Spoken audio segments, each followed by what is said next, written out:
د لوی او بخښونکي څښتن تعالی په سپېڅلي نامه درنو لیدونکو او ګرانو زده کوونکو خدای دې وکړي چې روغ جوړ خوشحاله او سوکاله اوسئ.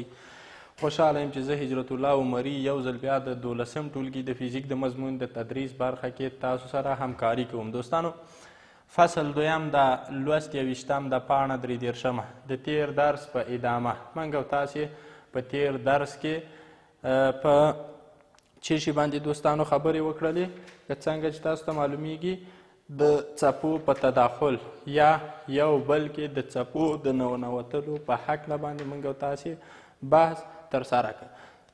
د نن ورځې موضوع دوستانو د موږ او د تاسې غږیزې څپې دي یا صوتي څپې دي.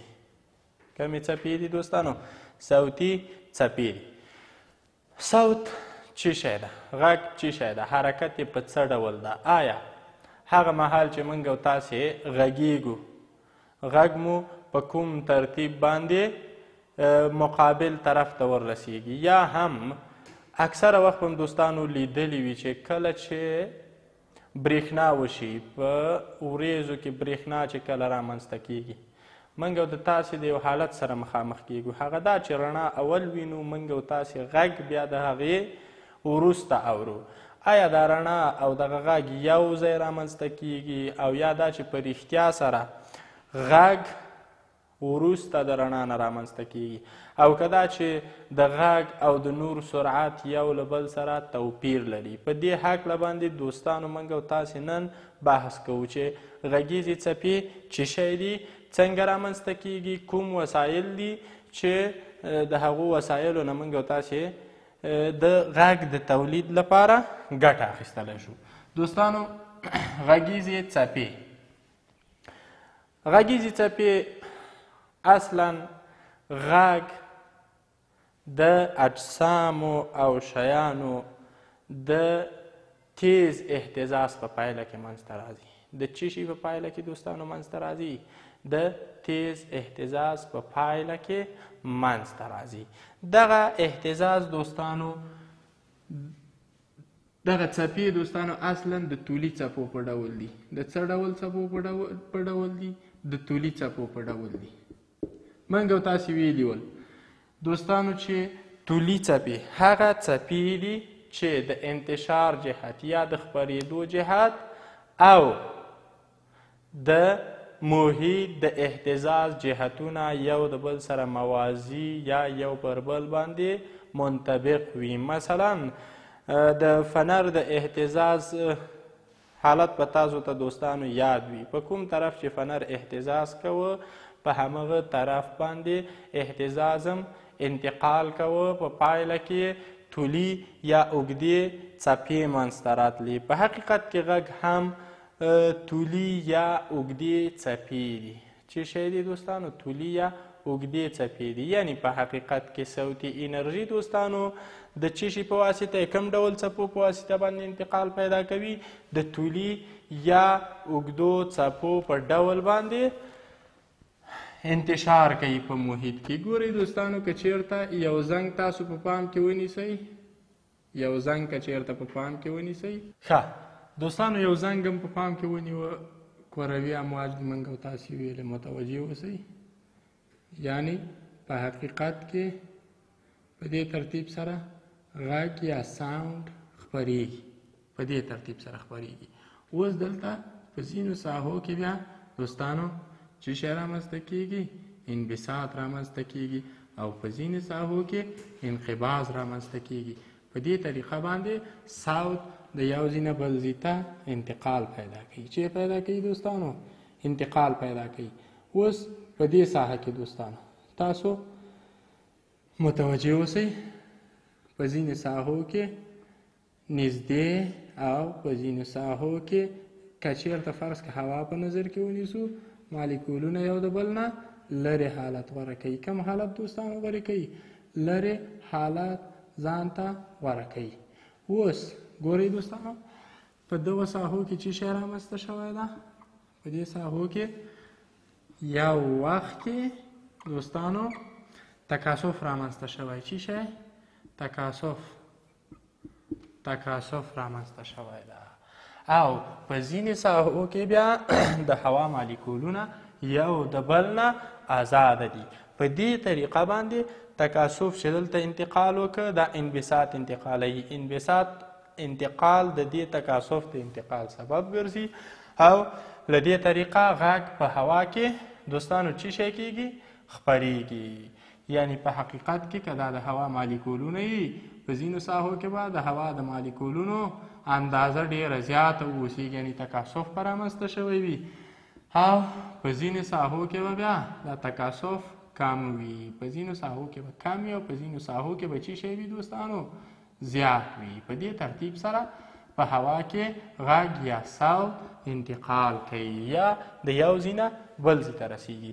اوس د هرو دوو تکاثفو ترمنځ ساحه چې کومه ده د منځنیو ساحو نه د تکاثفونو د منځنیو ساحو نه ده د موج اوږدوالی شو، او همدارنګه د هرو دوو انبساطونو ترمنځ چې کومه فاصله ده دا هم لمدا ده.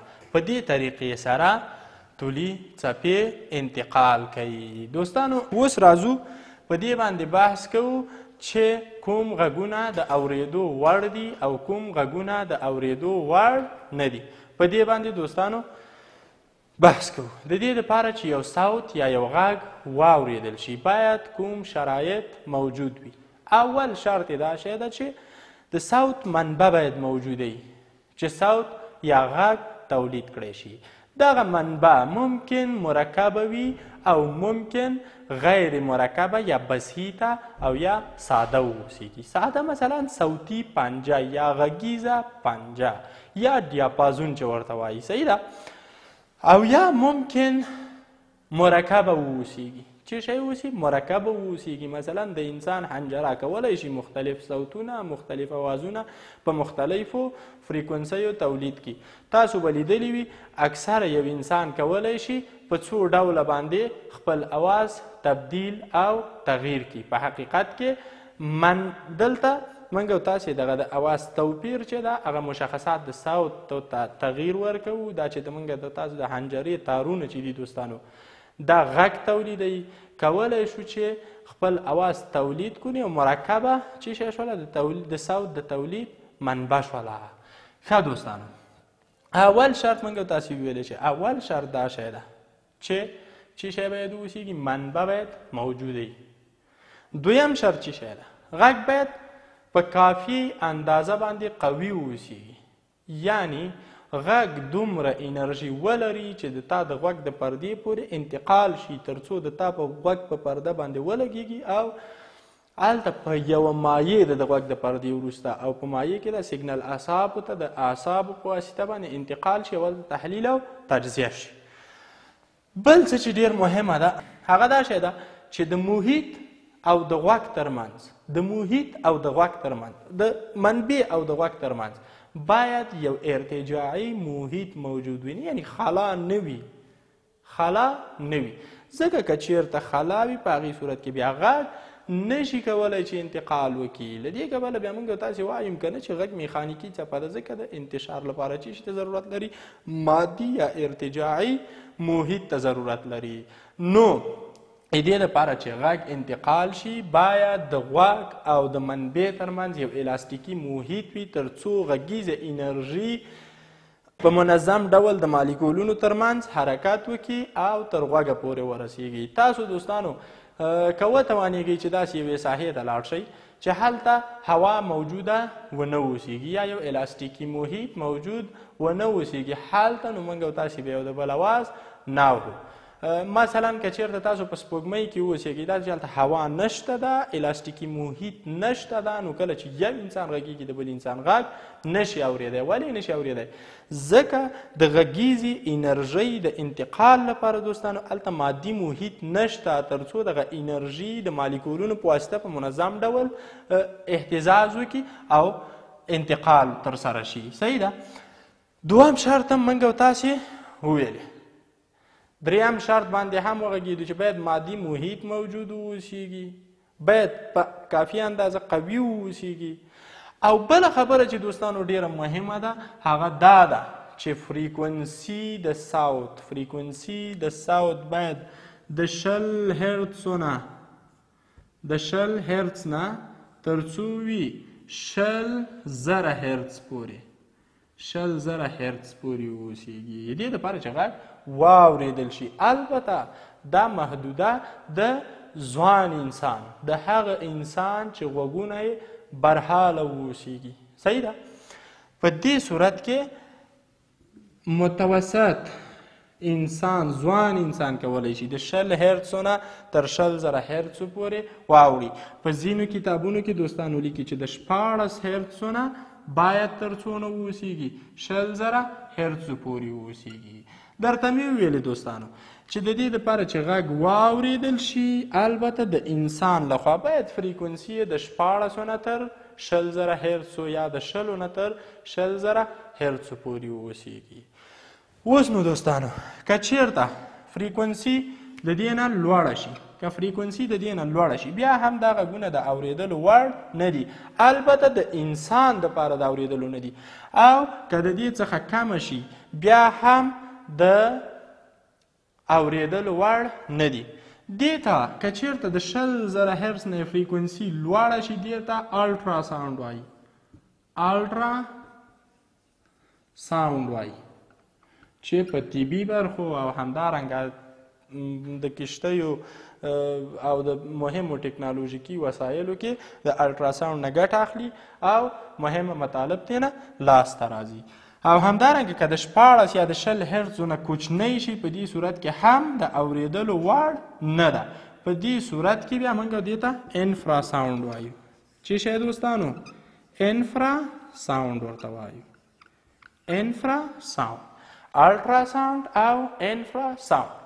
اوس دوستانو ما درته ویلې چې دا د یو سالم انسان دپاره ده. د څه شي دپاره ده؟ د سالم انسان د غوږونو دپاره دا فریکونسي تعیین شوې ده. اوس سپي کولی شي دوستانو، سپي د 50,000 هرتزو پورې، د څو زره هرتزو پورې؟ 50,000 هرتزو پورې کولی شي چې هغه غږونه چې د 50,000 فریکونسي پورې ولري، هرتزه پورې فریکونسي ولري واوري. او همدارنګه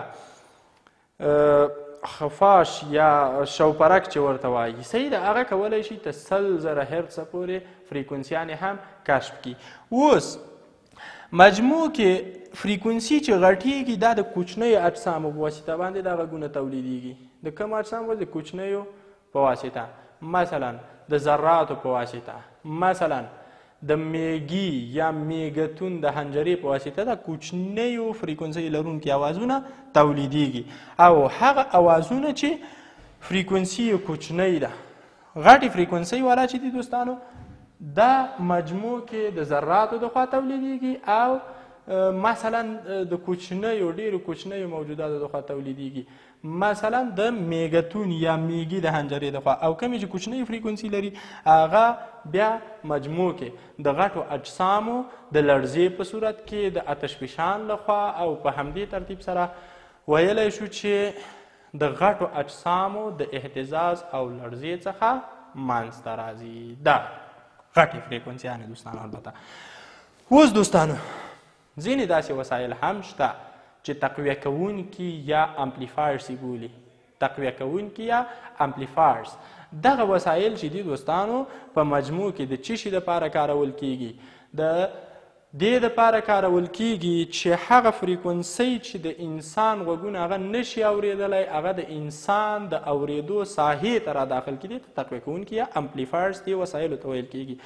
مجموع کې موږ او تاسو دوستانو په لابراتوارو کې د 10 هرتزه پورې تولید کولی شو او کولی شو چې په لابراتوارو کې ته 100,000 هرتز پورې تولید کو. یعنی دا هغه محدوده ده چې په دې فریکونسۍ اوازونه موږ او تاسې په لابراتوارونو کې چې شی کولی شو دوستانو تولیدولی شو. اوس په دې محدوده کې چې فریکونسي ولري په حقیقت کې بیا د دې وسایلو په واسطه باندې ممکن موږ او تاسې دغه فریکونسۍ لرونکي اوازونه راواخلو، د تقویه کوونکو په واسطه باندې د انسان د اورېدلو ساحې ته ورداخل کو. ښه دوستانو په دې هکله باندې موږ او تاسې بحث وکړه چې غږ څه ډول څپې دي. ومویل چې طولي څپې دي. څه ډول څپې دي؟ طولي څپې دي. د دې دپاره چې انتشار پیدا کړي باید الاستیکي محیط موجود واوسیږي. یعنی په حقیقت کې دا څه شی دي دوستانو؟ دا په حقیقت کې میخانیکي څپې دي. میخانیکي طولي څپې دي، په کروي ډول باندې خپریږي. همدارنګه په دې باندې مو غږېدلو چې انسان نشي کولی چې تر هر حده پورې فریکونسۍ چې شی کې دوستانو واوري. محدوده یې موږ او تاسې وویلې. هغه وسایلو باندې بحث موږ او تاسې وکړه چې د هغې په واسطه باندې موږ او تاسې کولی شو چې د 10 نه تر 100,000 هرز پورې فریکونسۍ د انسان د اورېدلو ساحې ته داخلي کړو. دې ته مو ویل امپلیفایرز.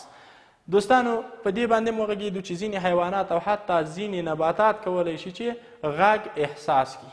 چې غږ چې شی کړي دوستانو احساس یې کړي.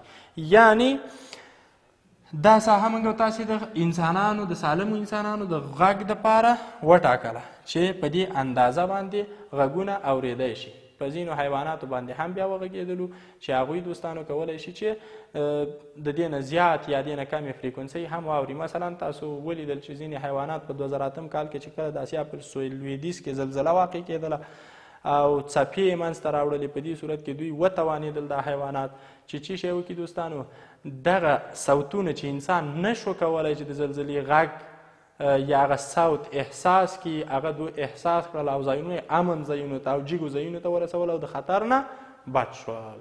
ښه نو دوستانو دا و د نن ورځې درس. تر بیا د خدای په امان ښې چارې ښه وخوله.